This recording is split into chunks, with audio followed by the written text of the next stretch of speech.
अमेरिकी air strike से Iran भड़का हुआ है। 22 जून की देर रात अमेरिका ने ईरान के 3 प्रमुख परमाणु ठिकानों फोर्दो, नतांज और इस्फहान पर हमला किया था। इसके बाद इजराइल ईरान के बीच जंग ने एक घातक रूप ले लिया है। एक तरफ ईरान ने इजराइल पर मिसाइल हमले तेज कर दिए हैं, दूसरी तरफ ईरान एक बहुत बड़ा कदम उठाने की तैयारी में है। दरअसल ईरान ने स्ट्रेट ऑफ हॉर्मुज को बंद करने का मन बना लिया है। वहीं ईरान के इस फैसले पर अमेरिका की प्रतिक्रिया भी सामने आई है।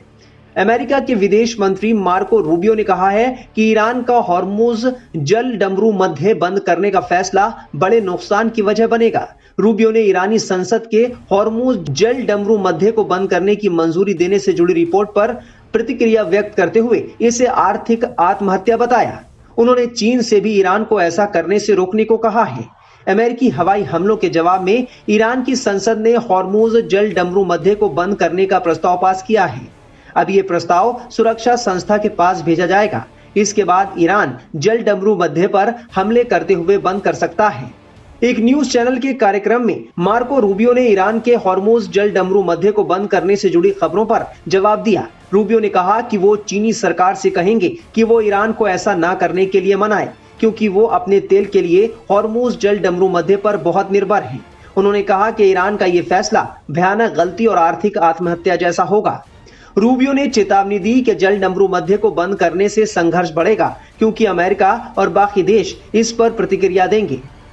21 जून की रात को अमेरिका ने जो ईरान के 3 न्यूक्लियर साइट्स के ऊपर हमला किया है, इससे जो अभी इजराइल और ईरान के बीच लड़ाई चल रही है उसमें एक नई दिशा आ गई है और लड़ाई भड़कने की जो है एक चांस बढ़ गई है, क्योंकि अमेरिका की डायरेक्ट इन्वॉल्वमेंट जो है वो शायद ईरान ही नहीं कई और देश भी इसको बर्दाश्त ना करें।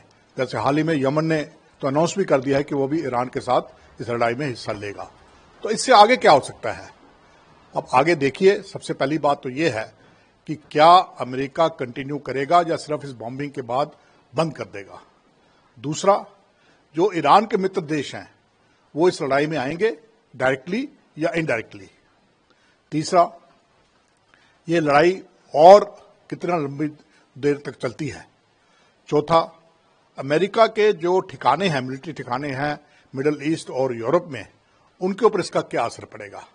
ये सारे सवालात हैं जिनका जवाब आपको धीरे धीरे मिलना शुरू होगा, क्योंकि ईरान ने तो साफ कह दिया है कि हम रिटेलिएट करेंगे, हम इसका जवाब देंगे। सबसे बड़ा नुकसान जो होने वाला है मुझे लगता है वो है ग्लोबल कम्युनिटी को, क्योंकि इससे एक तो अस्थिरता जो है वो बढ़ेगी और दूसरा जो तेल की कीमतें हैं वो आसमान छूने वाली हैं। सर वही इससे, क्योंकि मिडिल ईस्ट जो है जो सारी कंट्रीज है वहाँ देश पूरा वर्ल्ड जो है डिपेंडेंट है उनके ऊपर ऑयल को लेके। तो अगर ये वॉर बढ़ता है और भी कंट्रीज इसमें ज्वाइन करती है तो कितना पूरा ग्लोबल एक प्रॉब्लम हो जाएगा। देखिए, जैसे मैंने कहा, तेल की कीमतें बढ़ने वाली हैं और अगर खुदा न खास्ता स्टेट ऑफ हॉर्मुज किसी कारणवश ईरान बंद कर देता है तो फिर तो ये कठिनाई बहुत ही ज्यादा बढ़ने वाली है। इसलिए पूरी दुनिया की नजरें इसी बात के ऊपर हैं कि लड़ाई जो है वो स्टेट ऑफ हॉर्मुज की तरफ ना जाए और ईरान उसको बंद ना करे।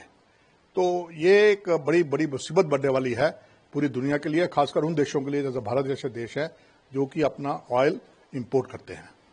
सर वहीं ट्रंप ने जो बोला है, एक तरह तो उन्होंने कहा है कि अब पीस होना चाहिए, लेकिन दूसरी तरफ उन्होंने कहा है कि और भी टारगेट्स है जिसको यूएस टारगेट कर सकता है। अभी तो हमने 3 ही दिए। यही तो मैं कह रहा हूं ना कि अमेरिका की नीति स्पष्ट नहीं है। प्रेसिडेंट ट्रंप ने पहले कहा कि हमें इस लड़ाई के साथ लेना देना नहीं है, उसके बाद उन्होंने कहा कि हम इजराइल का साथ देंगे। अब उन्होंने डायरेक्ट इंटरवेंशन कर दी है। तो अमेरिका और खासकर प्रेसिडेंट ट्रंप की जो पोजीशन है वो क्लियर नहीं है। और कल रात को जो अटैक हुए हैं उसके अंदर अमेरिका के अंदर एक डिवीजन हो गई है, डेमोक्रेटिक्स और रिपब्लिकन के बीच में, रिपब्लिकन्स के बीच के अंदर, रिपब्लिकन पार्टी के बीच में 2 गुट बन गए हैं। एक गुट जो चाहता था, दूसरा जो नहीं चाहता है।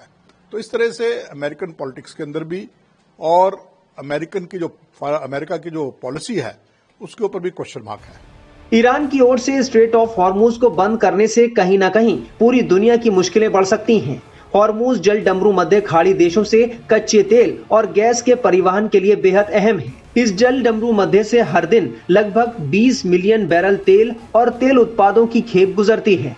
ओपेक के सदस्य सऊदी अरब, ईरान, संयुक्त अरब अमीरात, कुवैत और इराक एशियाई देशों को अपने ज्यादातर कच्चे तेल का निर्यात इसी जल डमरू मध्य के माध्यम से करते हैं। ईरान हॉर्मुज जल डमरू मध्य को बंद करता है तो इससे तेल और गैस की कीमतें बढ़ जाएंगी। ईरान ने जो कहा है वो भी चौंकाने वाली बात है। ईरान ने कहा है कि हमने वहां से पहले ही अपने जो वहां पे न्यूक्लियर हमारी एसेट्स थी हमने वहां से हटा ली थी, इसलिए वहां कोई नुकसान नहीं हुआ है। तो फिर फायदा क्या हुआ इस स्ट्राइक का? सर, वही यूएन सेक्रेटरी जनरल भी काफी चिंतित है। उन्होंने कहा है कि डी एस्केलेशन होना चाहिए। ये काफी डेंजरस हुआ जो भी यूएस ने किया। UN has become an ineffective body. एक बिल्कुल ही यूनाइटेड जो संयुक्त राष्ट्र है वो एक इनइफेक्टिव बॉडी बन चुकी है। अमेरिका संयुक्त राष्ट्र की सुनता नहीं है। अमेरिका अपनी मर्जी चलाता है और जब अमेरिका कुछ करता है तो संयुक्त राष्ट्र भी चुप हो जाता है। तो इसलिए इनके बयानात पर ज्यादा ध्यान नहीं देना चाहिए। इंडिया को कितना असर हुआ है इस सारे? देखिए, इंडिया चाहता है कि ये लड़ाई दोनों देश मिलकर सुलझाएं और जल्द से जल्द इस पर जो खत्म होनी चाहिए। इंडिया नहीं चाहता कि किसी के दबाव में आकर लड़ाई खत्म की जाए। तो इसलिए भारत का जो मौकिफ है, भारत का जो स्टांस है बिल्कुल साफ है। भारत उसको भी दृढ़ है। लेकिन जो हालात बन रहे हैं जिनसे तेल की कीमतें बढ़ने वाली हैं और स्थिरता जो बढ़ रही है दुनिया के अंदर, उससे निश्चित है कि बाकी देशों की तरह भारत भी चिंतित होगा। तो क्या लगता है कि एस्केलेशन होगा? क्योंकि इसमें हो सकता है कि अगर एस्केलेशन हो तो चाइना और बाकी उनको भी पढ़ना पड़ेगा। इसमें बड़ी कंट्रीज को भी वर्ल्ड वॉर की तरफ जा रहा है। जैसे मैंने कहा कि वर्ल्ड वॉर की तरफ तो नहीं, लेकिन एस्केलेशन है। और जो ईरान के साथी हैं, जैसे उनका अपना नाम लिया आपने, चीन, नॉर्थ कोरिया, रशिया, अगर ये देश क्या लड़ाई में डायरेक्ट शामिल होंगे, ये सवाल अभी इतना जल्दी हम जवाब नहीं दे सकते क्योंकि उनके भी अपने इंटरेस्ट हैं। लेकिन लड़ाई बढ़ रही है, इसका दायरा बढ़ रहा है और अगर डायरेक्ट नहीं तो इनडायरेक्ट सपोर्ट जो है ईरान के लिए काफी बढ़ेगी। बता दें कि अमेरिकी एयर स्ट्राइक के बाद से ईरान भड़का हुआ है। उसने इजराइल पर भी हमले तेज कर दिए हैं। अब देखना होगा कि ईरान अमेरिका पर पलटवार करता है या नहीं।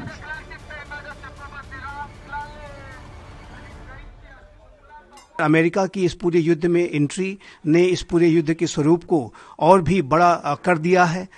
ईरान इसे जरूर रिस्पॉन्ड करने की कोशिश करेगा, लेकिन मेरा ऐसा मानना है कि यदि ईरान ने कोई और भी बड़े कदम उठाए इजराइल के ऊपर या अमेरिका के बेसिस के ऊपर, अगर ईरान ने कोई बड़ा एक्शन लिया तो फिर आने वाले समय में अमेरिका और इजराइल संयुक्त रूप से ईरान के ऊपर फिर से कोई बड़ी कार्रवाई कर सकते हैं और जो कि ईरान के लिए और भी ज़्यादा घातक साबित हो सकता है।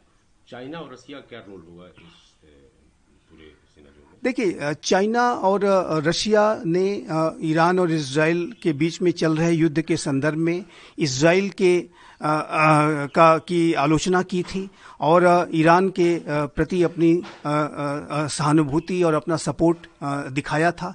और चाइना के राष्ट्रपति शी जिनपिंग और रशिया के राष्ट्रपति व्लादिमीर पुतिन के बीच में जो हाल के समय में फ़ोन से वार्ता हुई थी, उसमें भी इसी तरीके का ईरान को सपोर्ट करने के जो सेंटिमेंट्स हैं वो उन दोनों नेताओं ने दिखाए थे।